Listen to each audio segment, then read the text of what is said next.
E sonte se I pota në fund, po me që jena të lajmet, profesor, pja ndrojnë vendet, sonte I kombone do lajme që shkim qef në mënyrën të una. Ban me dhonë? Kush që shka qef? One populli I Kosovës. A ty me I dhonë të tja? Po dhe lajme që duham ne, ja, që ta bion në që aty, s'ka problem. Që ti kom shkurti dy kërse, nuk e di që I banin atë vë, jo? Sabrinëm duke të keni kryer redaktor. Sa të vogla. A mund e lexon? Si me I lexu. Afro kamera I lutem ofër. Kur ti je gati prov shkojmë. Po se më dhe më herët me I lexu. Me ju sonte. Me ju sonte Resul Sinani. Hajde zon. Në titujt kryesor do të ndiqni. Bie çmimi I energjisë elektrike, qeveria paralajmëron qytetarët. Lahuni se kur ma lirë se keni pas. Tani duhet me bëha të zhurmë. Po. Rritën pagat e punëtorëve në sektorin privat deri në 2.000 euro. Mergjimtarët tanë jam synë Kosovës. Mirë se vinin Kosovë. Bravo. Bëhet konstituimi I kuvendit. Opozit e pozit bëhen bashk, paralajmërojnë që nuk do të ketë zgjedhje deri në vitin 2050. Ne jemi maraklit të zgjedhjeve, kështu që... I ki ma poshtiti. Okej. Shikos nderuar, po ndiqni lajmët e mbrëmjes, me juve sonte do t'jam unë Resul Sinani. Sot ZRE ka paralajmëruar rënjen për toke të çmimit të energjisë elektrike. Me të dëgjuar këtë lajm, kryeministri Kurti me njëherë ka paralajmëruar qytetarët që mund të lahen deri në 2 ose 3 herë në ditë, varësisht sipas nevojës, sepse çmimi kur më lirë s'ka qenë.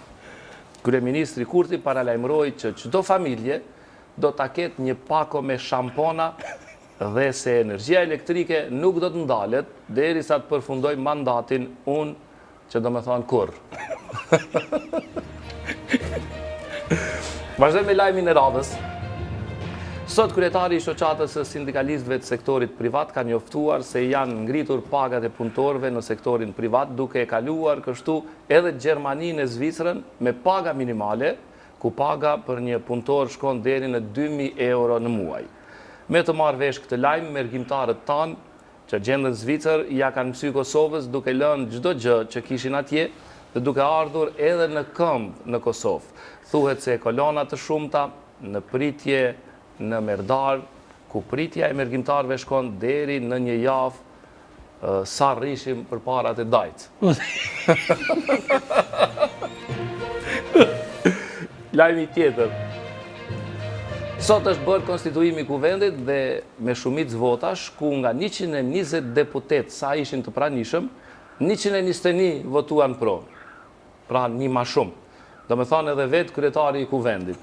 Më në fund, pozita e opozit u bën bashk duke I lënë anasht kaluarën, gazin lotësjellës, rahjen kuvend dhe gjithçka tjetër. Ata paralajmëruan se nuk do të ketë as zgjedhje komunale, sepse do ta bëjnë me rend ta udhëheqin komunën. Ndërsa për zgjedhje nacionale, njoftuan se nuk do të ketë deri në vitin 2050. Për këtë gjë, kryeministri Kurti u ndjeh shumë I kënaqur, I cili tha se edhe pas kryerjes së mandatit nuk do të qohet më asnjëherë në protestë dhe do ta liroj karrigën e kryeministrit. Faleminderit shumë.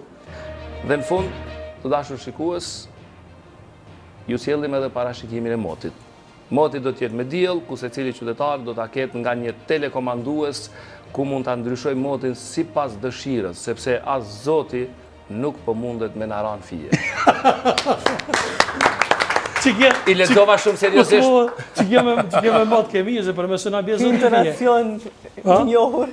I lajmeve. Po, shumë. Farë qëtësie, se kur me pas do në lajme për luft. Po, që këtë me thonë, profesor, që këtë me thonë që lajme t'ingujnë krejtuat.